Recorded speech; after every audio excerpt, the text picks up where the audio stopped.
this is definitely an attack. It will affect your child rearing. It will affect your education system.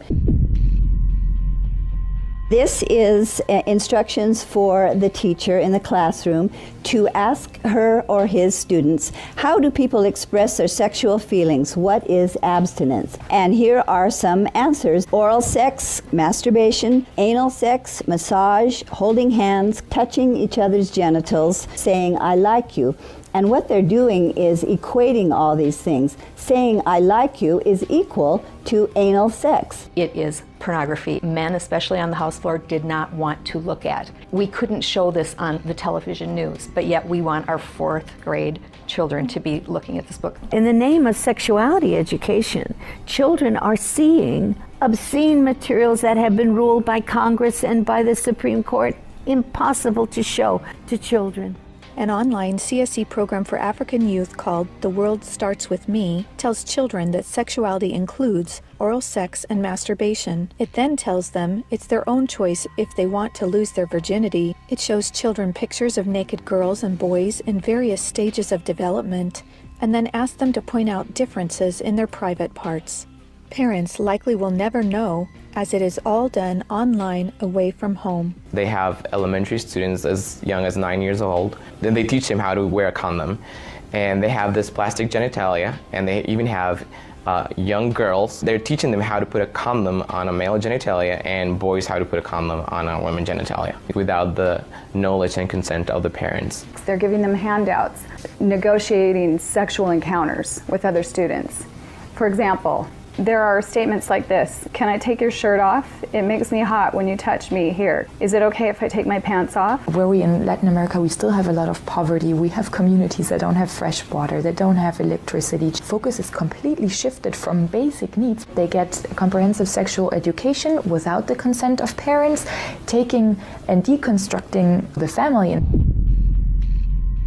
My brother Luigi and I had an opportunity to go to the United Nations and give a speech on the UN floor. I told them how Planned Parenthood was passing out a booklet for HIV positive youth at the United Nations called Healthy, Happy, and Hot. This is for the kids who have AIDS. It teaches about sexual pleasure through masturbation, with same-sex partners, and even if you are drunk.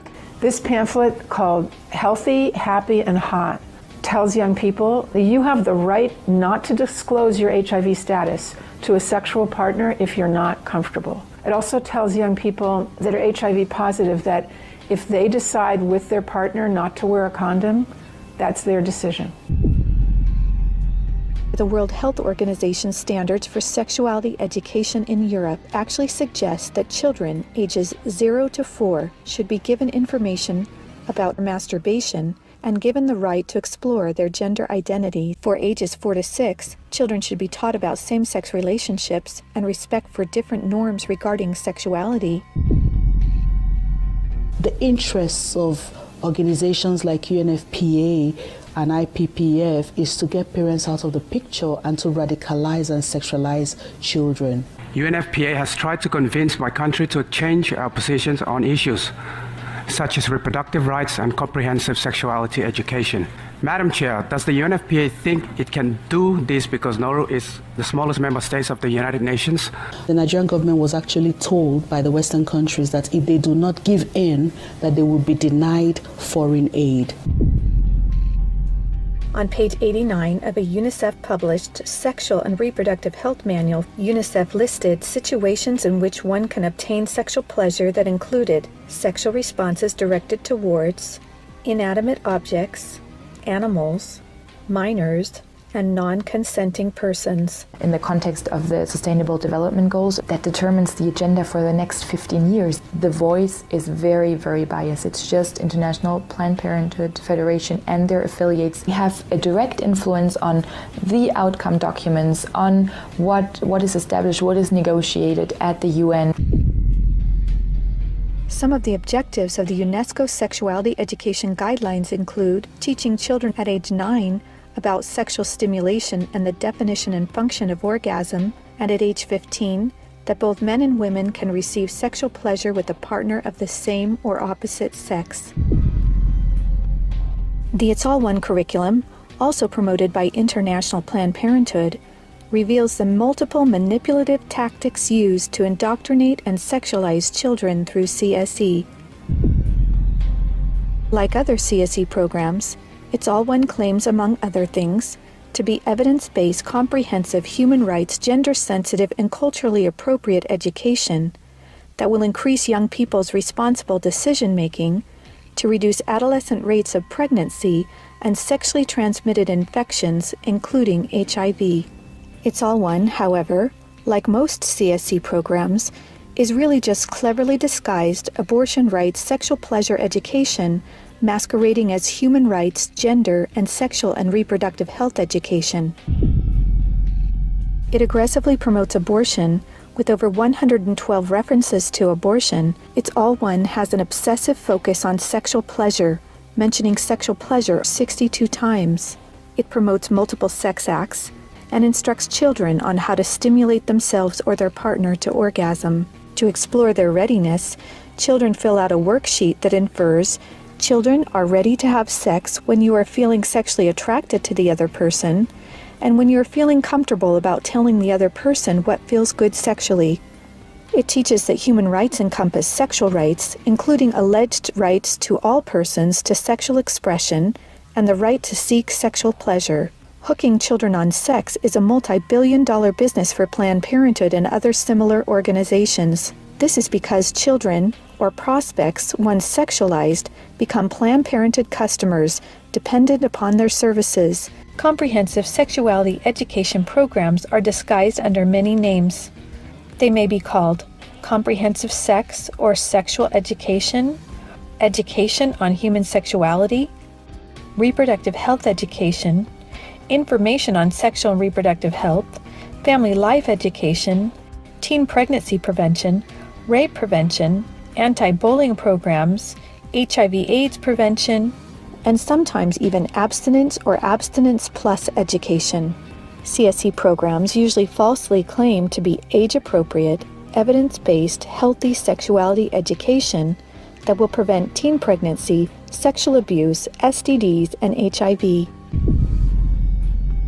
One of the handouts that concerns me the most is called the Genderbread Person. They teach that gender is a spectrum, that you can choose to be whatever you want. You could be all female one day and the next day feel like you're neither female or male. Frankly, it's confusing. It's a mental molestation. We're confusing these kids as to what they are. From a medical perspective, when sexual freedom is the priority, then sexual health is going to suffer. There are laws in Oregon where children as young as 15 can get taxpayer-funded sex changes without parental consent. You can't have an aspirin at school without parental consent. However, a student could make these life-altering, permanent decisions without their parental knowledge or consent.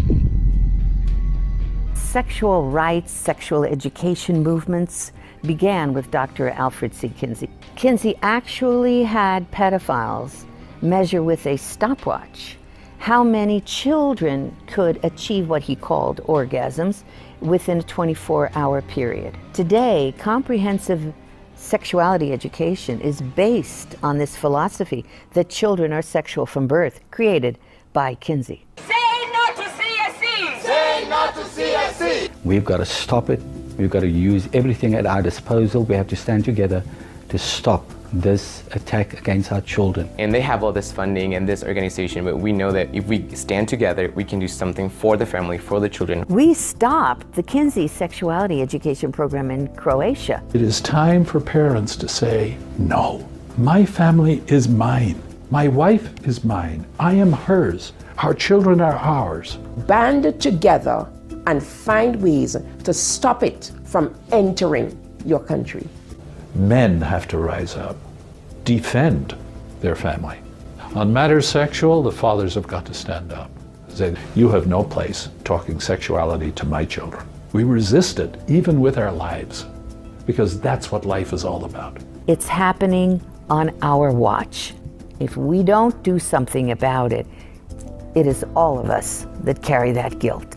To learn more and to sign the petition to stop comprehensive sexuality education, go to stopcse.org. Together, we can and will protect the world's children.